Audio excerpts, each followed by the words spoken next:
Once, when wishing still held power, there was a mill in a dark valley, a mill that was home to a miller and his apprentices, 10 at a time. The miller was no mere human, but rather a sorcerer, following dark powers and teaching them to his charges. One winter's day, around the time of the new year, a boy started dreaming of the mill and found it only mere days later. It was an ink-dark night, and the mill stood still, silent. The boy stepped inside, and the miller was waiting for him. "I have been waiting for you," the miller said. "You can be my apprentice. I have need of one." The boy nodded. "And what should I teach you? Only the milling, or all of the rest as well?" "All of the rest as well," the boy whispered, as if hypnotized, and as soon as the words had left his lips, with roaring and screaming the mill started moving, cogs and wheels turning and clicking into one another, an infernal noise loud enough to shake you to the bone. The boy was taught the way of the mill, learning the trade, following in the older apprentice's footsteps best as he could, though he could always tell there was something they were hiding from him. Then, one night, they revealed to him a secret chamber wherein the miller instructed his charges in the arts of dark sorcery. A year passed by, and on the night of the new year the boy startled awake by a terrible sound of tearing and breaking and screaming. He tried to run downstairs, but found the doors locked, and as morning broke, he and the other apprentices, now only 8, found their 10th brother at the foot of the stairs, body twisted and torn by some unseen force. The sacrifice of the year. The miller was in trade with an evil spirit. The spirit gave the miller a mortal life in exchange for a life sacrificed every year to nourish themselves on. The miller, greedy for his own power, was happy to follow the spirit's command. The boy became terrified, and as soon as the snow melted, he tried to flee. But no matter how far he ran, by nightfall he was back on the mill yard. There was no escaping the curse of the mill.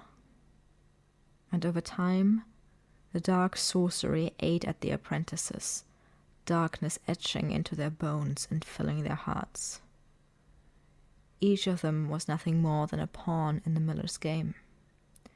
Just as the mill wheel went round and round, just as the cogs and screws inside the mill went round and round, so did the cycle of the mill go round and round. Boys coming to the mill, sometimes by chance, sometimes summoned by dreams, but always precisely after another had been killed, like a cursed clockwork. Every few years, the boys might attempt to flee and find themselves unable to.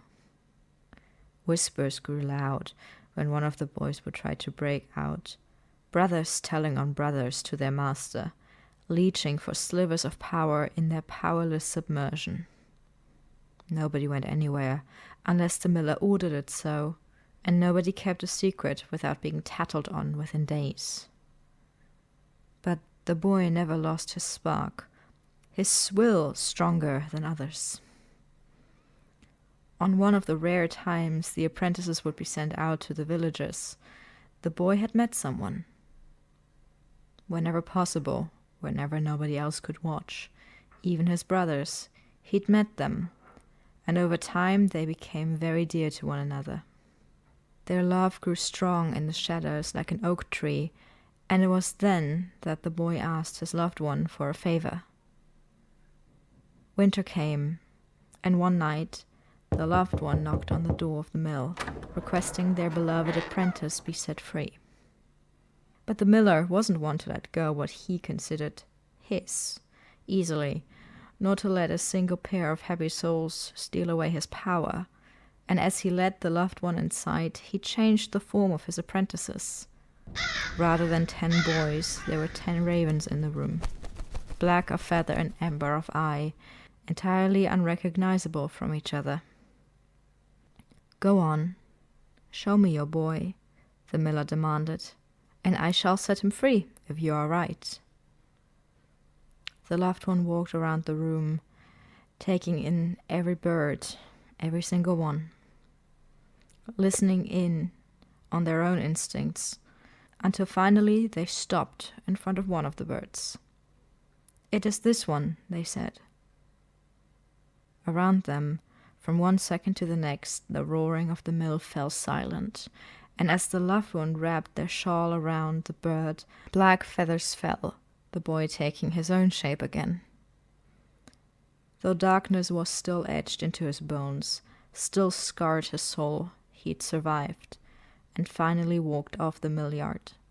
Had he and his loved one stopped to listen, they would have heard again the familiar tearing and breaking and screaming as the evil spirit came for the miller.